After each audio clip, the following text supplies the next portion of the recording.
고난을 당하면 그 사람이 어떤 사람인지 알 수 있습니다. 평상시에는 다 좋아요.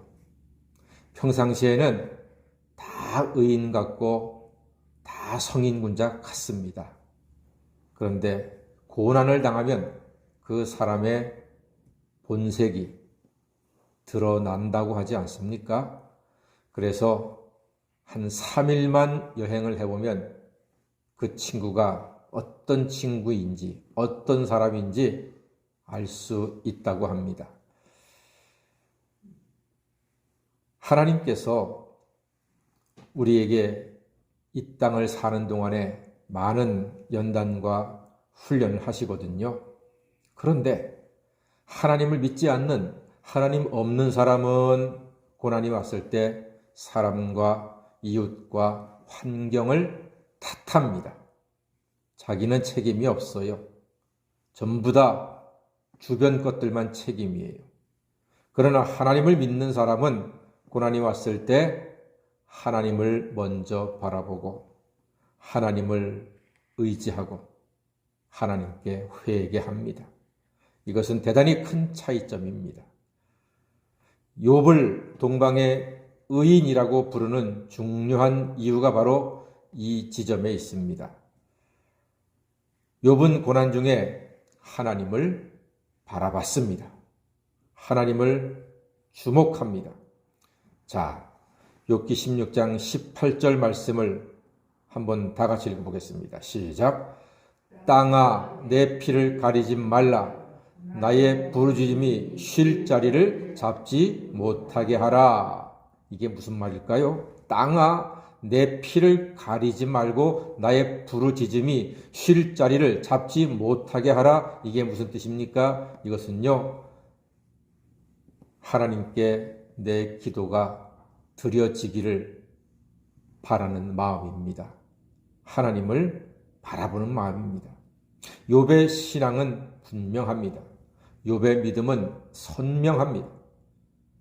19절 말씀에도 보니까 지금 나의 증인이 하늘에 계시고 나의 중보자가 높은 데 계신다고 했습니다. 나의 증인, 나의 중보자, 하나님께서, 하늘에 계신 하나님께서 나의 증인이고 중보자라고 고백을 합니다. 고난받는 사람이 이런 고백하는 것 쉽지 않습니다. 결코 쉽지 않습니다. 우리 중에 갑자기 고난이 당하면은 하나님 바라보고 간절히 기도하는 사람이 그게 말처럼 그렇게 여러분 쉬운 것은 아닙니다.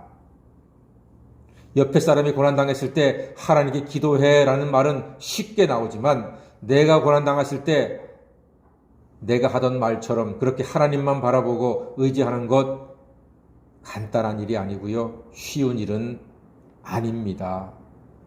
그래서 하나님, 예수님 말씀하셨잖아요. 이 세대의 의인을 보겠느냐?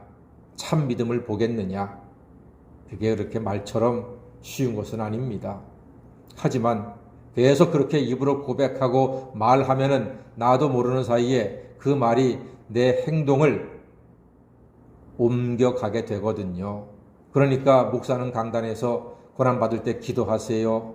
힘들 때 하나님께 간구하세요. 찬송하세요. 계속 여러분 귀에 못이 박히도록 이야기하는 것은 자꾸 들으면은 달라지기 때문에, 믿음은 들으면서 나기 때문에 말씀을 듣고 또 듣고 듣고 또 듣고 당연히 까먹지요. 잊어버리죠. 그러나 또 듣고 하다 보면은 딱지가 생겨서 그 말이요 내 삶에 내 살처럼 이렇게 바뀌게 되는 것입니다.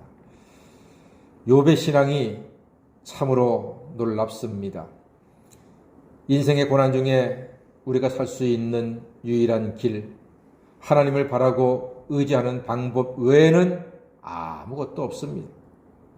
그러니까 욥이 20절을 고백합니다. 나의 친구는 나를 조롱하고 내 눈은 하나님을 향하여 눈물을 흘린다고 말합니다. 아주 의미 있는 고백입니다. 내 눈은 하나님을 향하여 눈물을 흘린다 그랬습니다. 하나님은 자녀의 눈물을 눈물병에 담아 기억하십니다. 하나님 앞에서 우는 것은 하나님의 마음을 움직이는 힘이 됩니다. 하나님 앞에서 눈물의 사람이 되십시오. 눈물의 선지자 예레미야는 하나님의 도우심으로 말씀 선포의 사역을 잘 감당하면서 많은 고난도 이겨냈습니다. 자기 죄를 깨달았던 다윗도 하나님 앞에서 밤새 울되 침상을 띄울 만큼 회개의 눈물을 흘림으로 하나님의 큰 은혜를 입어 마지막에 승리했습니다.